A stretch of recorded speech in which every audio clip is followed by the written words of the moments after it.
मित्रों नमस्कार। पावन ज्योतिष प्रभात यूट्यूब चैनल पर आप सबका स्वागत है। आज के वीडियो का शीर्षक बहुत ही आवश्यक है, उपयोगी है, अनिवार्य है देखना, और आप इसे देखना चाहते भी हो। शीर्षक का नाम है छठे भाव का रहस्य और चंद्र जनित बीमारियां, mystery of sixth house and moon born diseases.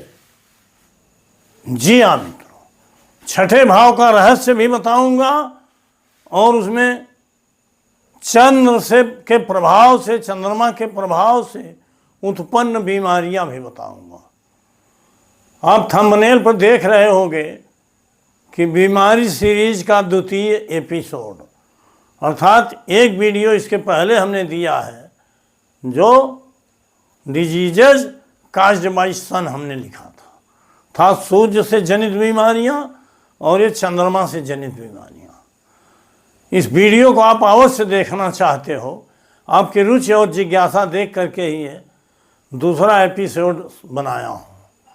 आप एक तरह से जान लीजिए कि ज्योतिष का, मेडिकल साइंस माने औषधि विज्ञान, ये बता रहा हूँ, और 9 ग्रहों से जनित बीमारियों को जान करके आप अपने ज्योतिष या कुंडली के द्वारा ही अपने जीवन में होने वाली सभी प्रमुख बीमारियों को बहुत आसानी से समझ जाएंगे। और उसके बाद का एपिसोड बनाऊंगा दवा, कौन सी पैथी आप करें, इस तरह से, और बीमारियां कब होंगी, किस समय होंगी, यह भी बताऊंगा इस वीडियो में। इस नाते बहुत ही महत्वपूर्ण होने वाला है, उपयोगी होने वाला है यह एपिसोड। आपसे अनुरोध है कि अगर मेरे चैनल को अब तक सब्सक्राइब नहीं किए हैं, नीचे का सब्सक्राइब बटन पुश करिए, ऑल के बटन को क्लिक करके बेल घंटी को दबा, बेल का आइकन जो है उसको पुश करके ऑल के बटन पर क्लिक कर दीजिए। वीडियो पसंद आवे तो लाइक करिए, मित्रों को अधिकतम शेयर करिए कि ताकि ज़्यादा लोगों को इसका लाभ मिल सके। वीडियो देख के अंत में एक प्यारा सा कमेंट दीजिए, मैं उसका जवाब ज़रूर देता हूं, और कमेंट के साथ आप अपनी राय ज़रूर दीजिए कि क्या आप तीसरा एपिसोड यानी मंगल से उत्पन्न बीमारियां जानना चाहते हो। साथ ही आपसे अनुरोध और आग्रह और निवेदन भी है कि वीडियो को पूरा देखिए। अगर आप स्किप करके भगा दोगे तो कोई जो भी समय आप दोगे उसका कोई मतलब नहीं, और पूरा वीडियो देखोगे तो निश्चित रूप से आपको बहुत महत्वपूर्ण जानकारी मिलेगी। आइए हम चलते हैं वीडियो पर। जैसा कि आप जानते हैं, मैं केपी लग्न आमलिक कस्प चार्ट में मेष लग्न की देता हूँ, जो नेचुरल और कुदरती कुंडली है, और ये काल पुरुष की कुंडली है। इसी से ही आपके कुंडली द्वारा आपका अंग विभाग देखा जाता है। इसके महत्व को मैंने बार बार बताया है, और यहाँ नियम वही है जो सूर्य में था कि छठे भाव का उपनक्षत्र स्वामी, अर्थात ये छठा भाव, कुंडली का ये छठा भाव, इस भाव का उपनक्षत्र स्वामी अगर चंद्रमा है, बहुत आसानी से आप कस्पल सिग्निफिकेटर में छठे भाव के उपनक्षत्र स्वामी को जान सकते। अगर वो चंद्रमा है या चंद्रमा के नक्षत्र में, तो ये बीमारियां होंगी। अब चंद्रमा है या चंद्रमा के नक्षत्र में है तो एक दूसरा भी ग्रह हो सकता है, जैसे शुक्र हो गया, चंद्रमा के नक्षत्र में होगा, या चंद्रमा स्वयं चंद्रमा के नक्षत्र, या मंगल है वो चंद्रमा, मतलब चंद्रमा हो या चंद्रमा के नक्षत्र में हो, तो प्रमुख बीमारियां यही होंगी। मान लीजिए दूसरा ग्रह जो आता है उससे भी रिलेटेड बीमारियां होंगी। हर ग्रहों का जब एपिसोड बताऊंगा तो उस ग्रह से संबंधित भी बीमारियां बताऊंगा। जैसे सूर्य चंद्रमा इकट्ठा है, सूर्य चंद्रमा के नक्षत्र में है, तो चंद्रमा की बीमारी तो होगी ही, सूर्य से रिलेटेड बीमारियां भी हो सकती हैं। दोनों का मिला जुला स्वरूप हो सकता है, लेकिन मेन बीमारी चंद्रमा से संबंधित होगी, क्योंकि छठे भाव का उपनक्षत्र स्वामी चंद्रमा आया चंद्रमा के नक्षत्र में। तो इस आशय को समझ लीजिएगा। और उसके बाद अब हम आते हैं, यह तो छठे भाव का उपनक्षत्र स्वामी चंद्रमा या चंद्रमा के नक्षत्र। चंद्रमा से जनित बीमारियां होंगी। ये बीमारियां कब होंगी वो समय भी अभी बता रहा हूं। चंद्रमा से जनित या चंद्रमा से उत्पन्न बीमारियां ये हैं। पहला है मनोविकार, माने मानसिक विकार होता है। मन जो है स्थिर नहीं होता, अस्थिर होता है। दूसरा है वक्षस्थल की बीमारियां, वक्ष माने सीना, इससे संबंधित सभी बीमारियां वक्षस्थल से संबंधित होती हैं चंद्रमा के प्रभाव से। तीसरा है खांसी कफ, अगर खांसी और कफ की बीमारी है तो चंद्रमा के प्रभाव से ही हो रही है। और ब्रोंकाइटिस जैसे टीबी जैसी बीमारी ये चंद्रमा के बिगड़ने से ही होती है। अस्थमा, सांस फूलना, दमा जिसको कहते हैं, ये बीमारी भी चंद्रमा के प्रभाव से होती है। और खून जमने की क्रिया बिगड़ना, चंद्रमा ब्लड का, खून का भी कारक होता है। खून जमने की क्रिया बिगड़ गई तो ब्लड क्लॉटिंग होती है, उससे भी बीमारी होती है। जलोदर एक रोग होता है। हमारे परिवार में बहुत पहले जलोदर रोग से जब दवाओं की इतनी व्यवस्था नहीं थी, हमारे पिताजी का देहांत हुआ था बहुत पहले, आज के 40 साल पहले।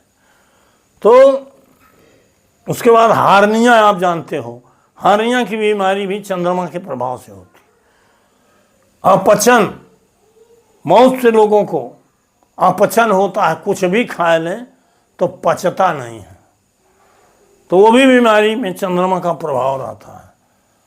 जल तत्व बिगड़ जाता है, चंद्रमा जल तत्व है। जुलाब, कभी कभी अपने आप मुख से पेट से स्थिरता नहीं रहती, मुंह पेट दोनों चलता है, उल्टी दस्त होने लगती है, तो ये जुलाब भी चंद्रमा से रिलेटेड बीमारी है। शरीर के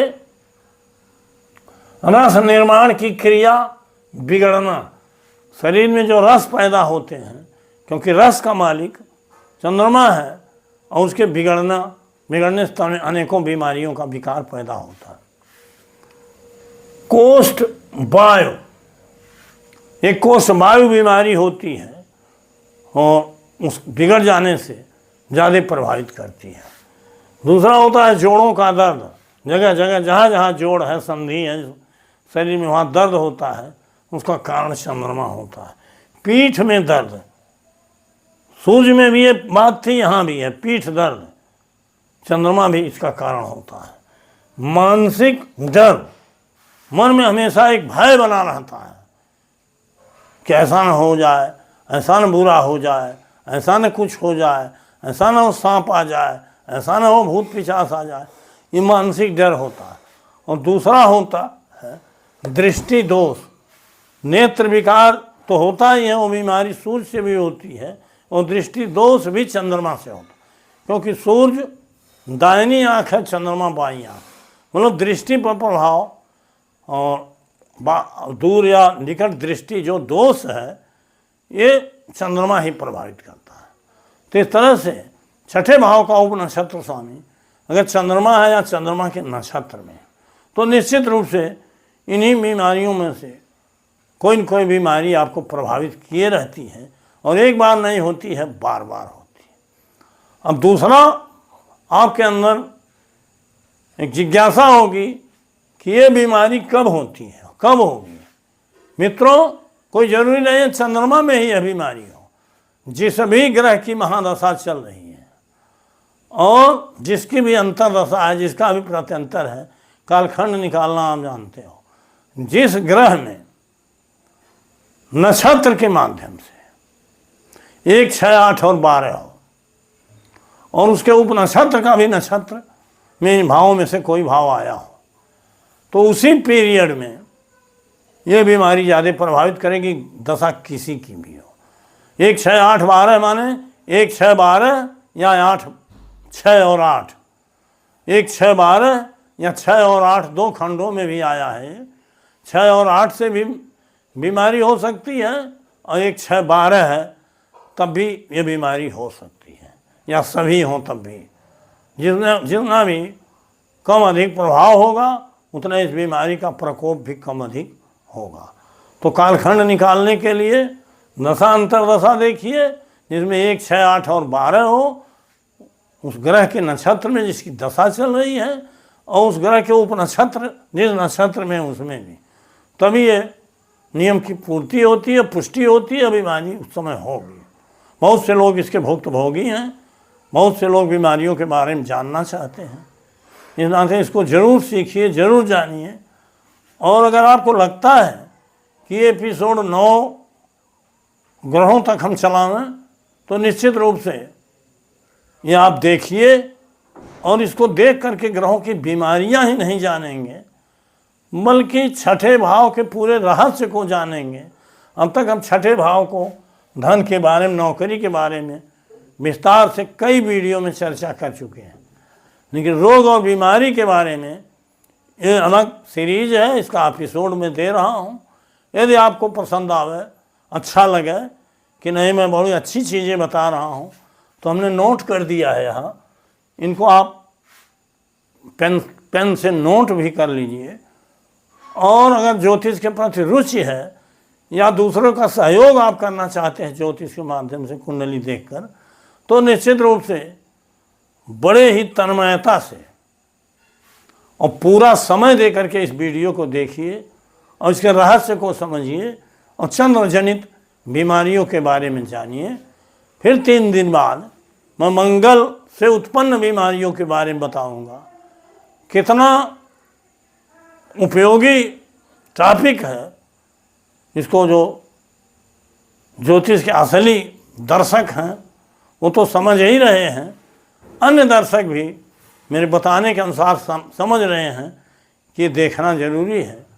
और मैं, अगर आपको कोई प्रॉब्लम है, समझ में नहीं आ रहा है, तो मुझसे डिस्क्रिप्शन में मेरा संपर्क सूत्र है, संपर्क कर सकते हैं और मेरा भी परामर्श ले सकते हैं। तो मित्रों, वीडियो लंबा न हो, इस नाते आज का टॉपिक यही समाप्त करता हूँ। बहुत बहुत धन्यवाद, हार्दिक शुभकामनाएं।